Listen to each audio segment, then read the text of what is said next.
tirsak bo'g'imida og'riq sindromiga sabab bo'ladigan bir nechta patologiyalar mavjud. Bular tirsak bo'g'imini osteoartrozi, tashqi va ichki epikondilit va tirsak bo'g'imini brursiti, ya'ni talaba va vodoprovodchik tirsagi deb yuritiladi. Bugun sizlar bilan eng ko'p uchraydigan patologiyalardan bittasi tirsak bo'g'imini osteoartrozi haqida gaplashamiz. Assalomu alaykum. Sizlar bilan ortoped travmatolog Babayev Shehzod Ergashaliyevich. Tirsak bo'g'imini osteoartrozi, ya'ni kubartroz. Bu tirsak bo'g'imida joylashgan suyaklarni bo'g'im yuzasidagi tog'aylarning degenerativ kasalligi bo'lib, bu bo'g'im tog'ayi va boshqa apparatlarni degeneratsiyasi bilan, og'riq sindromini kuchayib borishi bilan, bo'g'imlarda osteofitlarni paydo bo'lishi bilan, insonlarni hayot sifatini pasayishi va nogironlikka erta olib kelishi bilan xarakterlanadigan murakkab metabolik jarayon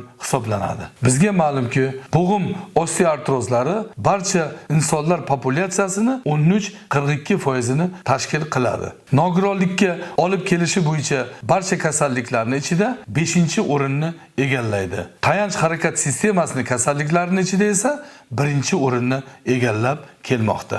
Tirsak bo'g'imini osteoartrozi boshqa bo'g'imlarning osteoartrozlari kabi shu yetakchi o'rinlarda turadi. Bu patologiyada tirsak bo'g'imini hamma strukturasi, ya'ni bo'g'im tog'ayi va subxondral suyak, bo'g'imning sinovial pardasi, bog'lam apparatlari va bo'g'im atrofidagi yumshoq to'qimalar kompleks zararlanish bilan kechadi. Bizga ma'lumki, tirsak bo'g'imi yelka suyagini distal qismidan, tirsak suyagini proksimal qismidan va bilak suyagini boshchasidan tashkil topgan va murakkab bo'g'im hisoblanadi. Bu suyaklar muskul, pay va bog'lam apparatlari orqali bo'g'im birikmasini hosil qiladi. Bu suyaklarni bo'g'im yuzalarida ishqalanish va amortizator faoliyatini rostlovchi tog'ay karkasi joylashgan bo'ladi. Bo'g'im tog'ayi tarkibida qon tomir va limfa tutmasligi bilan xarakterlanadi. Yaltiroq, shaffof ko'rinishga ega bo'ladi. Tog'ay kollagen tolali karkasdan tashkil topgan bo'lib, tarkibida 80% suvdan, kollagen 2-tip oksilidan, proteoglikanlar, ya'ni gialuronic kislatadan iborat. Xuddi gubka, ya'ni shimgich kabi kompression distraksion mexanizm bo'yicha ishlaydi va amortizator vazifasini amalga oshiradi. Bo'g'imni vibratsiya va mexanik zarbadan himoya qiladi. Bo'g'im tog'ayiga yuklama berilganda tog'ay matriksdagi suyuqlik kamayib, bo'g'im yuzasiga chiqadi va aksincha tog'aydan yuklama olinganda bo'g'im bo'shlig'idagi suyuqlik tog'ay karkasiga kiradi. Bu mexanizmni kolloid gidrodinamik mexanizm deb ataladi. Bo'g'im tog'ayi shu fizik mexanizm bo'yicha ishlaydi. Osteoartrozda bu mexanizm buziladi va tog'ay degradatsiyasi va degeneratsiyasi yuzaga keladi. Bo'g'im sinovial pardasi tashqi fibroz va ichki vitseral pardadan iborat bo'ladi. Sinovial suyuqlik ishlab chiqariladi. Sinovial suyuqlik bu plazma transudati bo'lib, tarkibida gialuron kislotasi tutmasligi bilan farqlanadi. Sinovial suyuqlik quyidagi vazifalarni bajaradi. Metabolik vazifa: tog'ay va sinovial pardadan chiqqan o'lgan hujayralarni yo'qotish.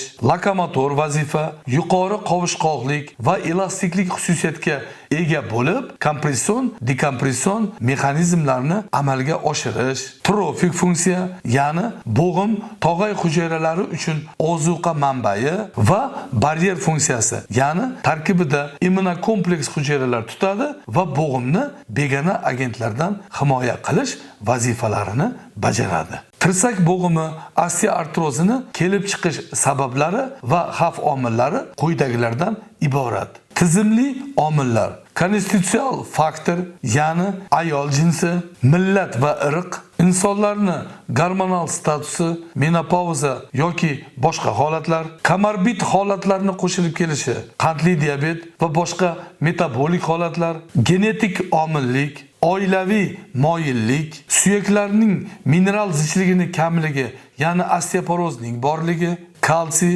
vitamin D va minerallar, magniy, marganiz, bor, ruh va misning yetishmovchilik holatlari, mahalliy omillar, ya'ni bo'g'imlarda jarohatlarni o'tkazilganlik holati, muskullarni holsizligi, skelet muskul sistemasining gipermobilligi va displaziya holatlari, tashqi omillar, mexanik va jismoniy yuklamalarning borligi, turli xil qo'zg'atuvchi omillar natijasida tirsak bo'g'imida lokal yallig'lanish holatlari yuzaga keladi. Bo'g'im sinovial suyuqligini kesatalikligi oshadi, suyuqlikning qovushqoqligi va elastikligi buziladi va kompression dekompression mexanizmni buzilishiga olib keladi. Bo'g'imda yallig'lanish mediatorlarining miqdori oshadi va og'riq sindromi kuchayadi. Bo'g'im tog'ayida qaytmas degenerativ o'zgarishlar yuzaga keladi.